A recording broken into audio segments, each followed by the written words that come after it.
In 1940, I was inducted into the Navy, and after my training and schooling, I was sent to the Philippine Islands, and I was assigned to a squadron of airplanes. We called them flying boats. The designation was PBYs. Some people call them Catalina flying boats. They were airplanes that took off and landed from the water, you know.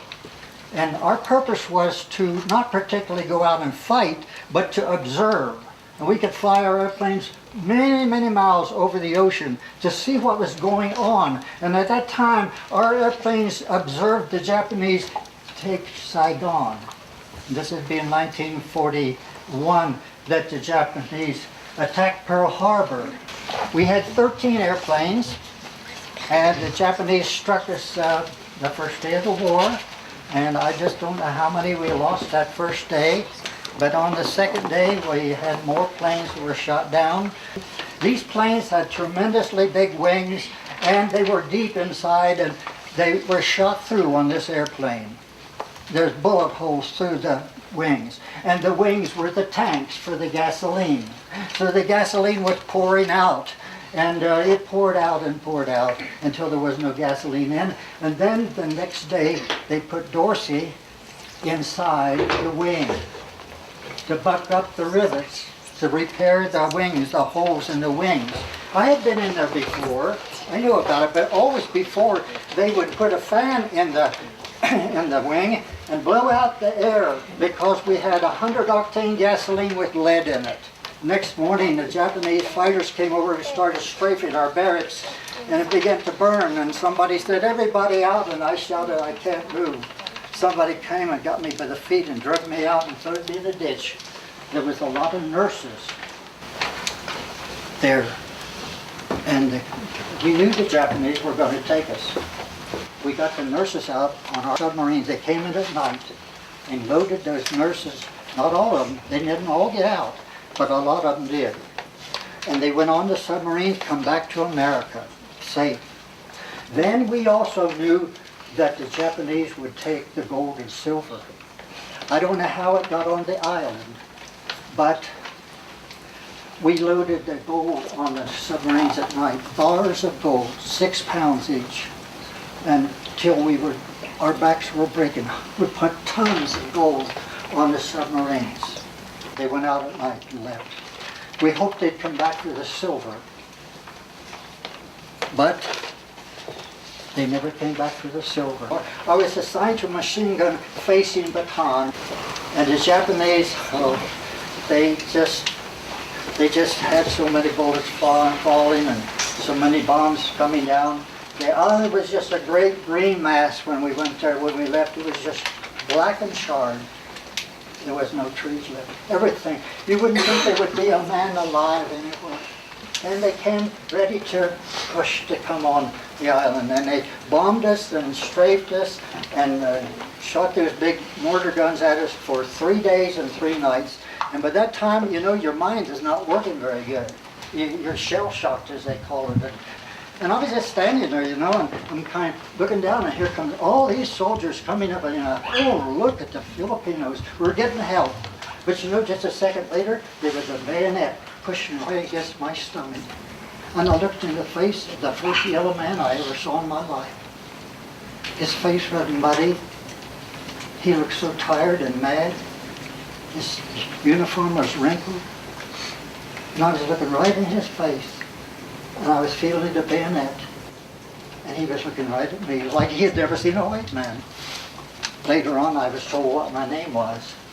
My name was Hachi Hakukuchi Hachibon, which is Japanese for 898. And I had to answer that for 3.5 years.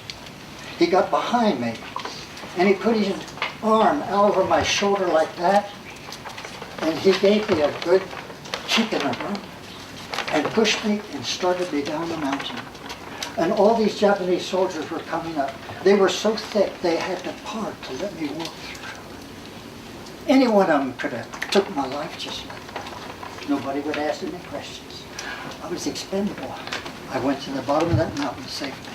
Fell in with some other prisoners. We were taken and put beside the sea on a seaplane ramp, cement, 3 days, 3 nights, no food, no water. What do we do? It's tropical, sun. And you know what? We found out something.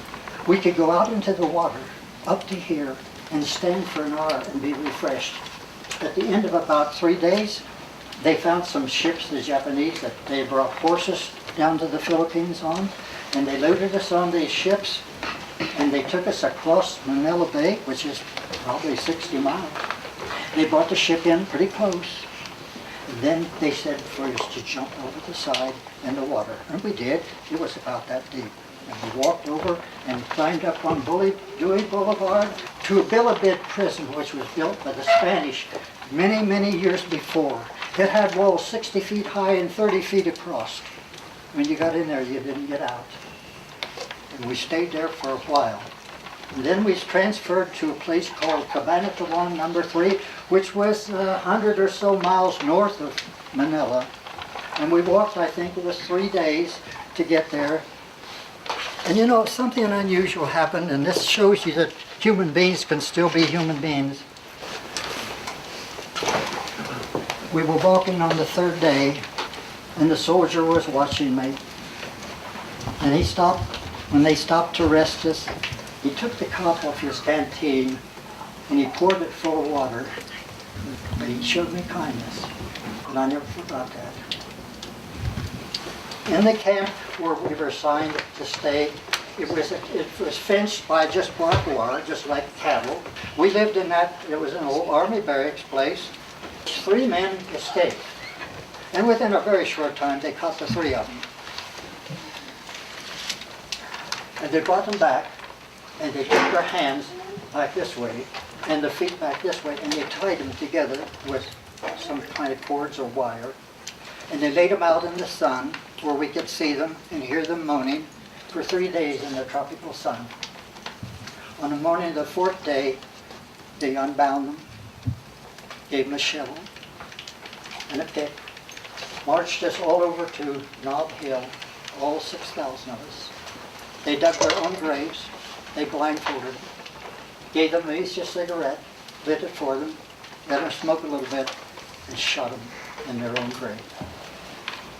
Then they turned to us, and they made it known that if anybody else, they were going to divide us up into groups of 10. If any one of the 10 escaped, they would shoot the other 9. Nobody ever escaped after that. After a few months, the Japanese sifted through us, and they found out those who had mechanical ability. And I, with another 499 people, maybe 500 of us, were selected for our mechanical, supposedly, ability to be taken to Japan. We were on the first ship on to Japan. And I remember we landed on that southern end of Japan on Thanksgiving Day. It took us to Yokohama. We did stay on Taiwan for 57 days where they taught us to obey. And we worked pulling big boulders from the riverbed up to make a dam along the edge of the river so that it wouldn't overflow into their fields. They had imprisoned the Chinese people that owned their rice farms and so forth, and they had soldiers marching around each farm all day long, every day, and making sure that that farmer grew his food that he could. And then when they harvested it, they gave him enough for him and his family to just barely live for the next 12 months. They made them slave laborers on their own farms. Well, we finished up in there for 57 days. Then we were taken to Yokohama on the train, and we were put into a warehouse, an old building near Yokohama. And we were assigned to work in the Mitsubishi Shipbuilding Company. Now Mitsubishi builds all kinds of things today, but in that day it just built ships. And we were taken there, 500 of us, to work in that shipyard. And we lived in this building. We didn't have electricity, no running water, no lights. We walked across Yokohama, 3 miles to the shipyard, every morning at daylight, and at dusk we'd come back through. We're not allowed to talk because the streets were narrow, and in the summertime the windows were open, and the Japanese guards didn't want us to be talking about America in the ears of their people. We began to pick up stuff off the street, and the guards didn't bother us. So we realized we had that freedom. So we picked up, say like orange peelings, or turnip tops, or lettuce leaves, or cabbage leaves, or paper for toilet paper. I was afraid. I was afraid to die in the prison camp. On the night of Christmas night, 1944, I observed many, many American planes flying in the dark, way, way high. And the Japanese had the flashlights, the floodlights up underneath them, and the Japanese fighters were hiding way up higher in the dark. And when the lights were turned on, all of our planes were illuminated, and the Japanese fighters came down and shot down several of our planes that night. But they dropped bombs. There were 4-engine bombers. They flew over and they dropped the bombs. And when the bombs came down part way, they burst. And then from there on, they were fire bombs, and they burned Tokyo that night. Oh, it was terrible. A few days later, the Japanese guards took us over to help clean up the mess, and we saw the trains burned on the tracks, full of bodies, trying to escape that fire. The Japanese must have known what we suspected, that next would be Yokohama in the shipyards. So the Japanese, fortunately, moved our camp way up north to work in an iron ore smelter. Our British major, our senior prisoner, went to the sergeant and said, "Sergeant, you must know that the Geneva Convention requires that when the war comes to an end, hostilities cease, you're not allowed to hold us as prisoners any longer." Well, the sergeant was a reasonable Japanese intelligent man, and he agreed. And so the British major prevailed upon him. He said, "Now, since you're a defeated nation, you should not be holding guns on us." And the sergeant eventually agreed that that was true. So the British major finally prevailed upon him to say, "Look, why don't you give us your guard guns and let us take charge and guard ourselves? Because we know that the people in the village out here, they might put some poison in our water supply. It's just a creek running through here. And by the way, if anybody dies from poison from that creek, when the Americans and the British and the Dutch come in here, they're going to kill everybody in the village. So you better warn them not to poison our water." So nothing happened. But anyhow, we had the guns.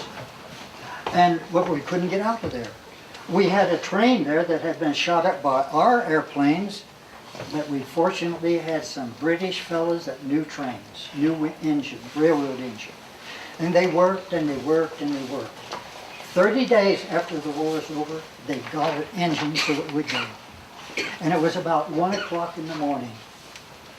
Now before this happened, I want to tell you what happened. It was very interesting. One day, during that 30-day period after the war was over and before we left there was an airplane that flew around over, and all at once it came down and flew down in among the mountains. We were in a canyon, and there was a great dam there, electric dam that gave electricity to this smelter that melted these rocks. And it came down so far down that I could see the silhouette of the man's face in the cockpit, and then it flew away. 2 days later, 2 planes comes back, the same kind of airplanes, and they flew over and opened their bomb bays. Then he made a run over our campus, and up and he went. He came back and he made another dive bomb over it. And the chief petty officer who taught me mechanics said to the major, "Major, he wants to drop his load in here. He has something for us." And the major said to him, "Oh, but chief, he could never hit this little campus." Well, you know, America perfected dive bombing at the beginning of World War II. The British never had it. So he was not aware of the ability that the American Armed Forces had in dive bombing. So the chief shouted out, "Everybody, move back to the fence. Get back to the fence, give him a place to drop." Well, the first plane came over and dropped right in the middle.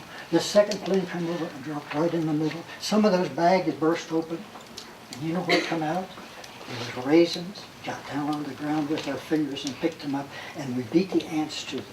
And some of the cheese and butter that splashed over against the side of the building, we went over there and, oh, boy, cheese. Oh, boy, butter. At the end of that 30-day period, on the 15th of September, 1945, we got on that old train at midnight, started down out of that canyon, and we come to the shore, the east shore of Japan. And it was beautiful. We would look out over the ocean, kept that train on the track. We went through tunnels and out of tunnels, and we come down to a place called Sendai. And we pulled in there real slow because we didn't know what was going on. We didn't know for sure that there was American forces or if they were still angry at us and would shoot us. So we stopped the train outside the city limits. And we just kind of sat there and we waited. Pretty soon there was somebody come near us. And we looked at the man. Oh, that must be an American sailor. And he looked at us and he ran away. He just ran away, didn't say anything. After a while, there was another man came, and he was in khakis, dressed with creases in his pants, a beautiful face, full of paint, full face, not skinny like we were. And we looked at him, and we found out he was a Navy officer off of a ship. And he told us, "You pull this train right down to the shore, because the track will take you right down there. And as soon as you get down there, jump off the train and come to the beach, and we'll have some little ships there to take you out to a mothership." So we did, and we didn't lose a man. We got them all on top of that mothership, and it was a Mercy ship. I think it had a big red cross on it. And on there, they took us up and took all of our clothes off, made us take a bath to get the bugs off of us and clean up us. And then they gave us some clean clothes and they let us go eat supper. And you know, I made a fool of myself. My stomach had shrunk and I took a big plate load of food. I couldn't nearly eat it all. My stomach was so, we had been taking so little food that our stomachs were shrunk up. So I remember that. I was ashamed of myself to think, here I had been so hungry and here I'm wasting food. Well, on that big ship we went down the coast of Japan to come into Tokyo Bay, which is a beautiful, great big bay. And you know what I saw? Something that annoyed me. I looked out, and of course I found out later there were 600 American warships there. Every one of them was flying the American flag that I hadn't seen in 3.5 years. That was an emotional time to see the American flag. Well, I came back to America. I was sent to 2 or 3 hospitals because I had developed some kind of a disease that was contagious, and they had a difficult time getting me cured of it. It took about 2 or 3 months before I was able to go home to my place in West Virginia. And you know, my mind was shot. I didn't know very much. I just kind of lost everything. And so there was a little tag around my neck with the address on where my parents had moved. Where my mother and my father died shortly after I went in the Navy. And they lost the farm. When my father died, we hadn't been able to pay our taxes during the Great Depression, and so they took the farm and sold it at public auction, and my mother had to move into a tent on the neighbor's woods, and she lived there, and my brother and I was in the Navy. We made $21 a month, and each one of us sent $18 home. So my mother had $36 per month to bring herself and 5 daughters through, and she did it. And of course, the wages in that time was $1 a day. So she had $36 every month. Got on a bus and came into Parkersburg, and it was 2 o'clock in the morning, and I wanted to go to this address. I had never been to it because they moved there from the farm. And I got on a taxi, and he took me out to this address and put my things off on the ground there by the road, what little things I had, and I walked up to this house, up to the little driveway, up to the porch, and there was a cat on the porch, and I looked at the cat, and my mind said, oh, I wonder what the last name of this cat is. Is this the right house? At 2 o'clock in the morning, you don't just knock on anybody's door, I suppose. But I knocked on the door, and the door opened, and a great big tall man stood there. And I looked at him and I thought, wonder who he is. And he invited me in. And then he said, just a minute. And he brought a lady out. And he said, this is my wife. And I still didn't recognize her. So he brought his little son out, an infant son. And he says, is this Hickey, my little boy? I still didn't know him talking to him. And finally, he got my mother up and brought her out. I didn't even recognize her. I wasn't saying anything. I couldn't answer a question. I just was mute. And finally, they took me into the front room, and there was a fireplace there. Over top of the fireplace was a great picture, this big. And I looked at that picture. It used to hang over our fireplace on the farm down on Mason, West Virginia. They had brought it there, and I recognized that picture, and my mind came back. I recognized the big tall man is my brother, his wife, their baby, and my mother, all living in that house. Well, that's about all I have to say, and thank you for listening so carefully.